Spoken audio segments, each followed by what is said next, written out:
नमस्कार. वाटी पोहे घेतलेले आहे. पोहे स्वच्छ धुवून घेतलेले आहे आणि 10 मिनिट हे आपल्याला पोहे भिजवून द्यायचे आहेत. त्यानंतर इथे मी 1 मिरची घेतलेली आहे. तसेच 10 ते 12 लसणाच्या पाकळ्या घेतलेल्या आहेत. 1 चमचा धने घेतलेले आहे. अद्रक आणि 1 चमचा जिरे घेतलेले आहे. हे सर्व मिक्सरमध्ये आपल्याला जाडसर असे वाटून घ्यायचे आहे. तर इथे मी जाडसर असे वाटून घेतलेले आहे. 10 मिनिटांनंतर हे पोहे व्यवस्थित भिजले गेलेले आहे. तर आपल्याला हे पोहे व्यवस्थित असे मळून घ्यायचे आहे. याचा घट्टसर असा गोळा इथे आपल्याला करून घ्यायचा आहे. त्यानंतर यामध्ये आपण अर्धी वाटी गव्हाचं पीठ घेतलेलं आहे आणि अर्धी वाटी बेसन पीठ घेतलेलं आहे. 2 मीडियम साईजचे कांदे बारीक चिरून घेतलेले आहे. त्यानंतर आपण जे वाटण वाटून घेतलेलं आहे ते हे यामध्ये ॲड करायचं आहे. तसेच यामध्ये कोथिंबीर घेतलेली आहे. 1 चमचा तीळ घेतलेला आहे आणि पाव चमचा ओवा घेतलेला आहे. तसेच चवीनुसार मीठ ॲड करायचं आहे. अर्धा चमचा मिरची पावडर ॲड केलेली आहे. तुम्ही ज्या प्रमाणात तिखट खाता त्या प्रमाणात तुम्ही ॲड करायची आहे. तसेच हळद ॲड केलेली आहे. तसेच चिमूटभर हिंग घेतलेला आहे. इथे आपल्याला हे सर्व व्यवस्थित असे हाताने मळून घ्यायचं आहे. तर इथे पाणी वापरत असताना थोडं थोडं करून पाणी वापरायचं आहे. म्हणजे काय होतं, हे पीठ पातळ होणार नाहीये. तर इथे पाहू शकता आपल्याला व्यवस्थित असं पिठाचा गोळा तयार करून घ्यायचा आहे. म्हणजे हे पीठ एकदम पातळही करायचं नाही आणि एकदम घट्टही करायचं नाही आहे. तर मीडियम साईजचे आपल्याला हे पीठ मळून घ्यायचं आहे. त्यानंतर इथे मी 2 चमचे तेल घेतलेलं आहे आणि तेल लावून हे पीठ व्यवस्थित असं मळून घेणार आहे. तर थालीपीठ बनवण्यासाठी इथे एक मी पोळपाट घेतलेला आहे आणि त्यावर एक सुती कपडा घेतलेला आहे. आणि हे कपड्यावर काय करायचं आहे की थोडंसं पाणी लावून घ्यायचं आहे. म्हणजे आपलं थालीपीठ एकदम व्यवस्थित निघतं. त्यानंतर आपण जे थालीपीठाचं पीठ तयार केलेलं आहे त्या पिठातून मी एक असा गोळा तयार करून घेतलेला आहे. आणि इथे मी हाताला थोडंसं पाणी लावून घेतलेलं आहे. म्हणजे काय होतं की हे थालीपीठाचं जे पीठ आहे ते आपल्या हाताला लागत नाही आहे थालीपीठ बनवताना. आणि व्यवस्थित असं थालीपीठ इथे तयार होतं. ज्या प्रमाणात तुम्हाला थालीपीठ जाड किंवा पातळ करायचे आहे त्या प्रमाणात तुम्ही इथे करू शकता. तर इथे पाहू शकता एकदम परफेक्ट असे इथे थालीपीठ तयार झालेलं आहे. जास्त पातळही झालेलं नाही आणि जास्त जाडही झालेलं नाही आहे. त्यानंतर व्हिडिओ दाखवल्याप्रमाणे थालीपीठाला मध्ये असे छिद्र पाडून घ्यायचे आहे. म्हणजे काय होतं, थालीपीठ व्यवस्थित सर्व साईडने भाजले जाते. इथे मी एक नॉनस्टिकचा तवा घेतलेला आहे. त्याला सर्व साईडने व्यवस्थित तेल लावून घेतलेलं आहे आणि अलगद असे थालीपीठ यावर मी टाकून घेणार आहे. तर इथे पाहू शकता एकदम व्यवस्थित असं थालीपीठ तव्यावर निघालेलं आहे. व्हिडिओत दाखवल्याप्रमाणे तव्यावरही आपण अशा प्रकारे थालीपीठाला छिद्रे पाडून घेऊ शकतो. परंतु जे पहिल्यांदाच थालीपीठ बनवते त्यांच्यासाठी ही प्रोसेस जरा अवघड होऊ शकते. त्यानंतर झाकण ठेवायचे आहे आणि मंद आचेवर थालीपीठ आपल्याला व्यवस्थित असं भाजून घ्यायचं आहे. तर 2 ते 3 मिनिटांनंतर हे थालीपीठ आपल्याला पलटी करून घ्यायचं आहे. जर तुमच्याकडे नॉनस्टिकचा पॅन नसेल तर तुमच्या घरात जोही तवा असेल तोही तुम्ही वापरू शकता. परंतु तो तवा व्यवस्थित असा गरम करून घ्यायचा आहे आणि सर्व साईडनी व्यवस्थित असं तेल लावून घ्यायचं आहे. तर अशा प्रकारे दोन्ही साईडनी थालीपीठ व्यवस्थित असं खरपूस भाजून घ्यायचं आहे. जर तुम्हाला ही माझी रेसिपी आवडली असेल तर घरी एकदा नक्की ट्राय करून पहा व मला कमेंट करून नक्की सांगा की थालीपीठ कसे तयार झालेले आहे. आणि जर चॅनलवर नवीन असाल तर चॅनलला सबस्क्राईब करा. म्हणजे जेव्हा जेव्हा अशा मी सोप्या व नवनवीन रेसिपी अपलोड करेल त्याचे नोटिफिकेशन सगळ्यात अगोदर तुम्हाला मिळेल. इथे मी एक काकडी घेतलेली आहे. तिची साल काढून किसणीच्या मदतीने व्यवस्थित अशी मी किसून घेतलेली आहे. त्यानंतर 1 वाटी ज्वारीचं पीठ घेतलेलं आहे. 1 चमचा बेसन पीठ घेतलेलं आहे आणि 1 चमचा गव्हाचं पीठ घेतलेलं आहे. तर इथे एक महत्त्वाचं लक्षात ठेवायचं आहे, ज्यावेळेस आपण काकडी किसतो तर किसण्याच्या अगोदर काकडी थोडी टेस्ट करायची. कधी कधी काय होतं, काकडी कडू असते. त्यामुळे जर आपण तशीच काकडी वापरली तर थालीपीठही कडू होऊ शकतं. त्यामुळे काकडी आधी टेस्ट करायची आहे. त्यानंतर इथे मी अर्धा चमचा ओवा ॲड केलेला आहे. त्यानंतर अर्धा चमचा मी जिरे ॲड केलेली आहे. तर थोडंसं हिंग ॲड केलेलं आहे. त्यानंतर खूप सारं लसूण आणि 2 हिरव्या मिरच्या मी असं जाडसर वाटून घेतलेल्या आहे. मिरची ॲड करणं ऑप्शनल आहे, नाही केली तरी चालेल. तुम्ही ज्या प्रमाणात तिखट खाता त्या प्रमाणात कमी जास्त किंवा स्किप करू शकता. त्यानंतर पाव चमचा इथे मी हळद घेतलेली आहे. त्यानंतर स्वच्छ धुवून बारीक चिरून घेतलेली कोथिंबीर ॲड केलेली आहे. त्यानंतर आपल्याला व्यवस्थित असं हे पीठ मळून घ्यायचं आहे. जर काकडीचं पाणी असतं त्याच पाण्यामध्ये आपल्याला हे पीठ मळून घ्यायचं आहे. त्यानंतर चवीनुसार मीठ ॲड करत आहे. जर पाणी ज्यावेळेस आपण पीठ मळतो जर पाण्याची आपल्याला गरज वाटली तरच थोडंसं पाणी ॲड करायचं आहे. परंतु पहिल्यांदा आपल्याला हे काकडीच्या पाण्यामध्येच हे पीठ मळून घ्यायचं आहे. तर इथे पाहू शकता एकदम थोडंसं पाणी मी ॲड करत आहे.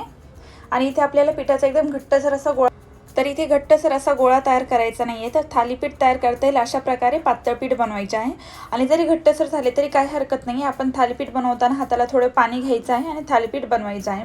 तर इथे पाहू शकता एकदम परफेक्ट असं पीठ इथे आपले तयार झालेलं आहे.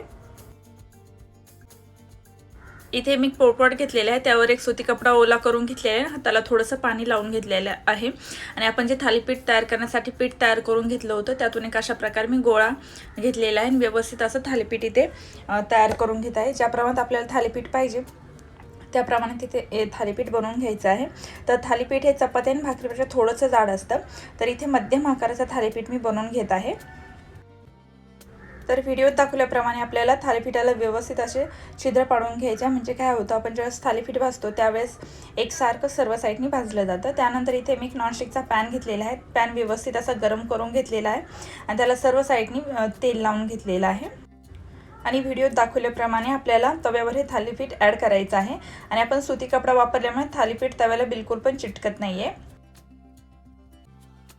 आपण थालीपीठाला ज्या ठिकाणी होल पाडले आहे त्या ठिकाणी व्हिडिओत दाखवल्याप्रमाणे तेल सोडायचं आहे आणि खरपूस असं आपल्याला थालीपीठ भाजून घ्यायचं आहे. साधारणतः 1 मिनिटानंतर हे थालीपीठ पलटी करायचं आहे. जर तुम्ही जास्त प्रमाणात ऑइली खात नसाल तर कमी प्रमाणात तेल लावलं तरी चालेल. तर इथे पाहू शकता 1 मिनिटानंतर मी ते थालीपीठ पलटी करून घेतलेलं आहे. तर आपल्याला हे थालीपीठ मध्यम आचेवर व्यवस्थित असं खरपूस भाजून घ्यायचं आहे. एकदम कमी गॅसवर भाजायचं नाही आणि एकदम मोठ्या गॅसवर भाजायचं नाही, मध्यम गॅसवर आपल्याला हे थालीपीठ खरपूस भाजून घ्यायचं आहे. थालीपीठ खरपूस भाजून झाल्यानंतर दोन्ही साईडनी तूप लावून घ्यायचे. तूप लावल्यामुळे काय होतं की थालीपीठाची चव अजून वाढते. इथे मी 1 वाटी तांदळाचं पीठ घेतलेलं आहे आणि त्याच वाटीने इथे मी पाव वाटी बारीक रवा घेतलेला आहे. त्यानंतर यामध्ये आपण पाणी ॲड करणार आहोत. फक्त पाणी ॲड करताना काय करायचं आहे की थोडं थोडं पाणी ॲड करायचं आहे, म्हणजे तांदळाच्या पिठाच्या गुठळ्या तयार होणार नाहीत. आणि जरी गुठळ्या तयार झाल्या तर काय करायचं आहे, गुठळ्या मोडून घ्यायच्या आहे आणि एकदम असं पातळ बॅटर तयार करायचे आहे. त्यानंतर ह्या मिश्रणावर झाकण ठेवून 15 ते 20 मिनिट साईडला ठेवायचे आहे. त्यानंतर यामध्ये आपण काही भाज्या ॲड करणार आहोत. तर इथे मी काय केलेलं आहे, एक छोटंसं गाजर आहे ते किसून घेतलेलं आहे. त्यानंतर कोथिंबीर घेतलेली आहे, अर्धा टोमॅटो कट करून घेतलेला आहे आणि छोटा कांदा इथे कट करून घेतलेला आहे. तसेच 2 हिरव्या मिरच्या घेतलेल्या आहेत, त्याही कट करून घेतलेल्या आहेत. तर ह्या सर्व भाज्या आपण हे जे मिश्रण तयार करून घेतलेले आहे त्यामध्ये ॲड करणार आहोत.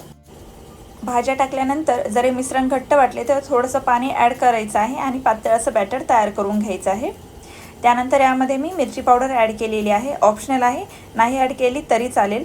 त्यानंतर चवीनुसार मीठ ॲड करायचं आहे आणि एकदम परफेक्ट असं पातळ मिश्रणाचे तयार करून घ्यायचं आहे.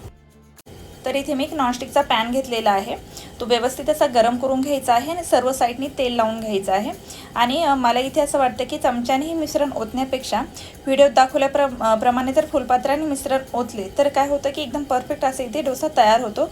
तुम्हाला ज्या पद्धतीने कम्फर्ट वाटेल तसं तुम्ही इथे डोसा तयार करू शकता. मध्यम ते कमी आचेवर हा डोसा आपल्याला भाजून घ्यायचा आहे, हाय फ्लेमवर डोसा भाजायचा नाही आहे. तर इथे पाहू शकता 2 मिनिटानंतर डोस्याची जी वरची बाजू आहे ती कोरडी झालेली आहे. तर आपण साईडने थोडंसं तेल लावणार आहोत आणि वरच्या बाजूने थोडंसं तेल लावून घ्यायचं आहे आणि डोशाच्या कडा सेल करून डोसा पलटी करून घ्यायचा आहे. तर पाहू शकता एकदम परफेक्ट असा तांदळाच्या पिठाचा डोसा इथे तयार झालेला आहे. तर डोशाला जाळही खूप सुंदर आलेली आहे आणि भाज्या ॲड केल्यामुळे कलरही खूप सुंदर आलेला आहे. असा कलरफुल असा आपला डोसा इथे तयार झालेला आहे.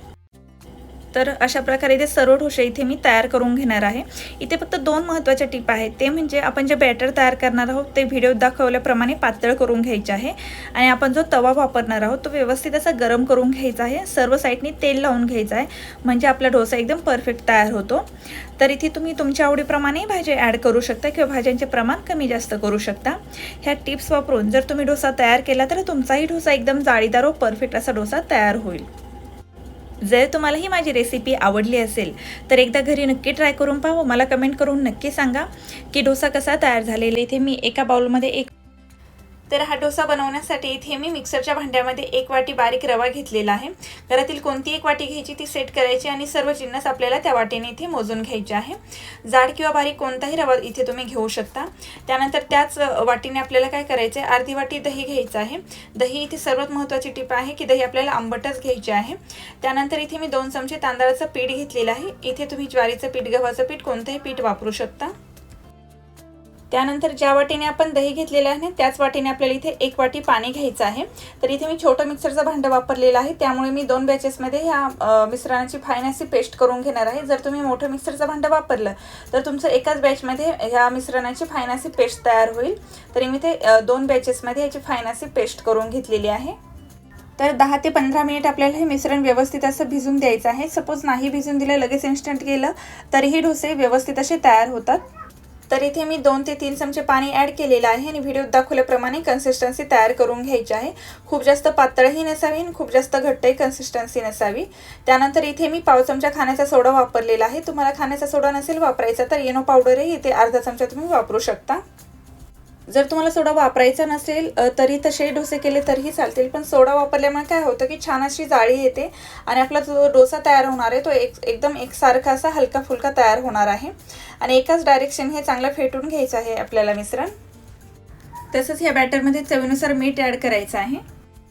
तर मिश्रणाची जी कन्सिस्टन्सी आहे ती व्हिडिओत दाखवल्याप्रमाणे अशा प्रकारे ठेवायची आहे आणि एकाच डायरेक्शनने सोडा टाकल्यानंतर यामध्ये व्यवस्थित असे मिश्रण फेटून घ्यायचं आहे। तर अशा प्रकारे एकदम परफेक्ट असं आपलं इथं बॅटर तयार झालेलं आहे। तर डोसा बनवण्यासाठी एक तवा मी गरम करून घेतलेला आहे आणि पाणी शिंपडून कॉटनच्या कपड्याने पुसून घेतलेले। असं केल्यामुळे काय होतं की तवा जर जास्त गरम झाला असेल तर पाण्याच्या टेम्परेचरमुळे तो लेवलला येतो आणि आपले जे डोसे तयार होणार ते एकदम छान असे तयार होतात। ह्या तव्यावर आपण जे बॅटर तयार करून घेतलेलं आहे ते व्हिडिओत दाखवल्याप्रमाणे एकसारखं पसरून व्यवस्थित असा डोसा इथे आपल्याला तयार करून घ्यायचा आहे।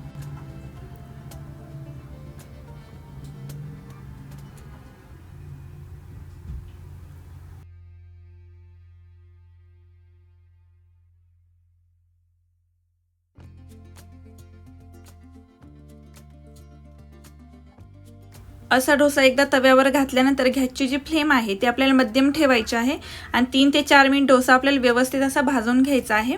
3 ते 4 मिनिट आपल्याला डोसा पलटी करायचा नाही, 3 ते 4 मिनिट आपल्याला मध्यम आचेवर हा डोसा आपल्याला व्यवस्थित असा भाजून घ्यायचा आहे। 3 ते 3.5 मिनिटानंतर इथे बघू शकता आपली जी वरची बाजू आहे ती थोडीशी सुकल्यासारखी दिसत आहे आणि डोशाला गोल्डन रंग आलेला आहे, म्हणजे डोसा आपल्या इथे परफेक्ट असा तयार झालेला आहे। तर इथे मी डोसाचं बॅटर टाकण्याआधी इथे तव्याला तेल वगैरे लावलेलं नाही आहे, कारण की छान डोसा निघतो। पण जर तुम्हाला वाटलं तुम्ही जर पहिल्यांदाच करत असेल तर थोडंसं तव्याला तेल लावा, म्हणजे काय होईल डोसा व्यवस्थित असा तव्यावरून निघेल।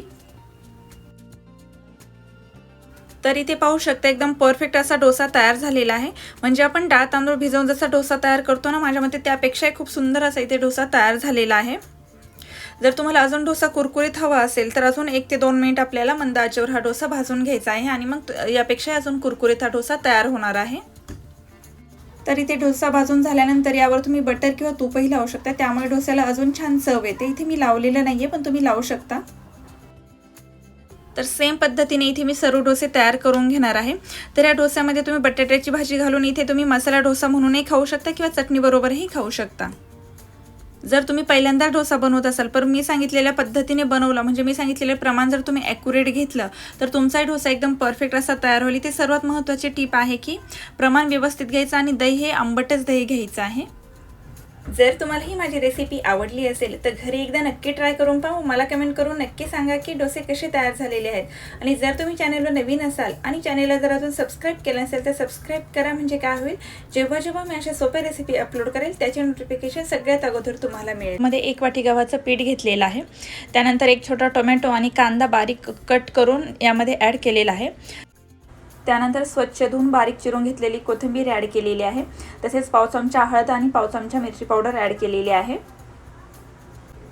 तसेच पाव चमचा जिरे ॲड केलेले आहे, अर्धा चमचा इथे मी धना पावडर ॲड केलेली आहे आणि त्यानंतर चवीनुसार मीठ ॲड करायचं आहे। तर हे मसाले ॲड केल्यानंतर हे व्यवस्थित असं मिक्स करून घ्यायचं आहे, म्हणजे काय होईल हे सर्व मसाले व भाज्या पिठाला लागले जातील। तर इथे तुम्ही तुमच्या आवडीप्रमाणे गाजर शिमला बीट ॲड करू शकता। तर हे मसाले ॲड केल्यानंतर यामध्ये आपल्याला पाणी ॲड करायचं आहे। इथे मी 1 वाटी पाणी घेतलेलं आहे, तर इथे तुम्ही अंदाजे पाणी ॲड करू शकता। आपण बेसनाची पोळी तयार करताना ज्याप्रमाणे पिठाचं बॅटर तयार करतो त्याच प्रमाणात याचं बॅटर तयार करायचं आहे। परंतु कसं असतं काही नवशिके असतात किंवा पहिल्यांदाच असे काही वेगळं तर करून पाहत असतील तर त्याच्यासाठी मी इथे पाण्याचं प्रमाण सांगत आहे। साधारणतः मला 1 वाटी पिठासाठी 1.5 वाटी पाणी लागलं। त्यानंतर इथे मी तर इथे परफेक्ट असं आपलं इथं बॅटर तयार झालेलं आहे। त्यानंतर इथे एक मी मिरची घेतलेली ती बारीक कट करून घेतलेली आहे आणि यामध्ये ॲड करत आहे। ऑप्शनल आहे, नाही टाकली तरी चालेल। तर मिरची टाकून घेतल्यानं पुन्हा एकदा मी व्यवस्थित असं मिक्स करून घेत आहे व एकदम परफेक्ट असं इथे आपलं बॅटर तयार झालेलं आहे। तर इथे मी नॉनस्टिकचा पॅन घेतलेला आहे, तुमच्याकडे जो अवेलेबल असेल तो तुम्ही वापरू शकता। फक्त काय करायचं आहे, जोही तवा घेताल तो व्यवस्थित असा गरम करून घ्यायचा आहे आणि सर्व साईडनी तेल लावून घ्यायचं आहे। आणि तेल लावून घेतल्यानंतर आपल्याला ज्या प्रमाणात पराठा बनवायचा आहे त्या प्रमाणात आपल्याला बॅटर ओतून घ्यायचं आहे आणि पराठा आपल्याला तयार करून घ्यायचा आहे। पराठा तयार झाल्यानंतर यावर झाकण ठेवायचं आहे। साधारणतः 2 ते 3 मिनिटानंतर पराठा पलटी करून घ्यायचा आहे। तरी त्याची गॅसची फ्लेम आहे मध्यम ठेवायची, मध्यम आचेवर 2 ते 3 मिनिट पराठा व्यवस्थित असा तयार करून घ्यायचा आहे आणि त्यानंतर पराठा पलटी करून घ्यायचा आहे। फक्त पराठा पलटी करत असताना काय करायचं आहे की ज्या कडा आहेत त्या पराठ्याच्या सैल करून घ्यायच्या आहेत आणि पराठा ज्यावेळेस आपण पलटी करतो त्यावेळेस वरच्या साईडने अशा प्रकारे हात लावायचा आहे आणि मग पराठा पलटी करून घ्यायचा, म्हणजे पराठा काय होतो पलटी करत असताना मोडत नाहीये। त्यानंतर दोन्ही साईडनी व्यवस्थित असं तेल लावून खरपूस हा पराठा भाजून घ्यायचा आहे। तर दोन्ही साईडनी खरपूस हा पराठा भाजून झाल्यानंतर पराठ्यावर तुपाची धार सोडायची आहे। ह्या पराठ्यामध्ये तुपामुळे ह्या पराठ्याची चव खूप वाढते। इथे मी कोबी घेतलेला आहे आणि किसणीच्या मदतीने हा कोबी व्यवस्थित असा किसून घ्यायचा आहे। कोबी किसून झाल्यानंतर कढईत तेल घेतलेलं आहे। तेल गरम झाल्यानंतर त्यामध्ये 1 चमचा जिरे घेतलेली आहे। जिरी छान फुलल्यानंतर 1 हिरवी मिरची घेतलेली आहे, ती कट करून व्यवस्थित अशी तीही तेलामध्ये परतून घ्यायची आहे। त्यानंतर आपण जो कोबी किसून घेतलेला आहे त्यातील पाणी काढून घेतलेलं आहे, म्हणजे हाताने पाणी पिळून घेतलेलं आहे। तरी सर्वात महत्त्वाची टिप आहे की कोबीतील पाणी काढून घ्यायचे आहे, नाहीतर काय होतं की पराठा करताना पराठा फुटू शकतो। 9 ते 10 सेकंद मोठ्या गॅसवर हा कोबी व्यवस्थित असा परतून घ्यायचा आहे। त्यानंतर यामध्ये मी थोडीशी कोथिंबीर ॲड केलेली आहे। गॅसची फ्लेम ही मध्यम करायची आहे आणि त्यामध्ये पाव चमचा गरम मसाला, नंतर पाव चमचा मिरची पावडर, तसेच चवीनुसार मीठ ॲड करायचं आहे आणि पाव चमचा चाट मसाला ॲड करायचा आहे। चाट मसाल्यामुळे काय होतं की पराठ्याला खूप छान चव येते। हे सर्व इथे मी कमी गॅसवर परतून घेणार आहे। तर इथे खूप मऊ करायचं नाहीये, तर थोडंसं क्रंचीस ठेवायचं आहे।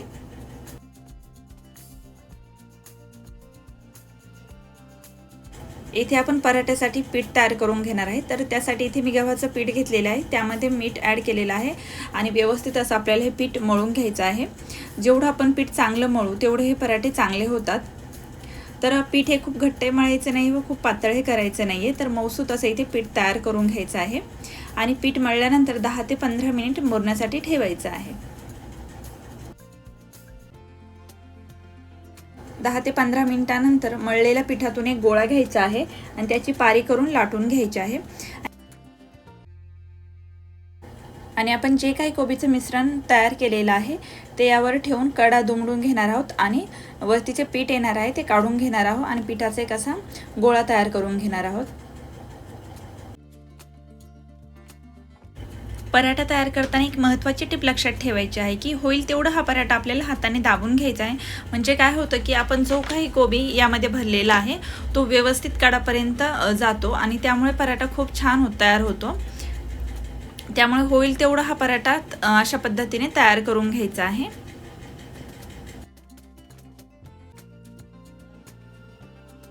हाताने प्रेस करून घेतल्यानंतर एकदम अलगद हाताने हा पराठा लाटून घ्यायचा आहे।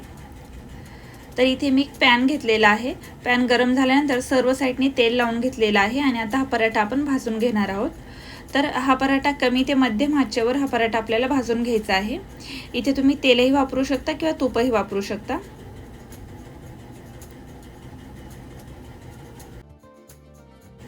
अशा प्रकारे इथे मी सर्व पराठे तयार करून घेतलेले आहे। जर तुम्हाला ही माझी रेसिपी आवडली असेल तर घरी एकदा नक्की ट्राय करून पहा, मला कमेंट करून नक्की सांगा की पराठे कसे झाले आहेत। आणि जर तुम्ही चॅनलला नवीन असाल आणि चॅनलला जर अजून सबस्क्राईब केलं नसेल तर चॅनलला सबस्क्राईब करा, म्हणजे काय होईल जेव्हा मी अशा नवनवीन व सोप्या रेसिपी अपलोड करेल त्याचे नोटिफिकेशन सगळ्यात अगोदर तुम्हाला मिळेल। परत भेटूया अशाच एका नवीन रेसिपी बरोबर, तोपर्यंत धन्यवाद।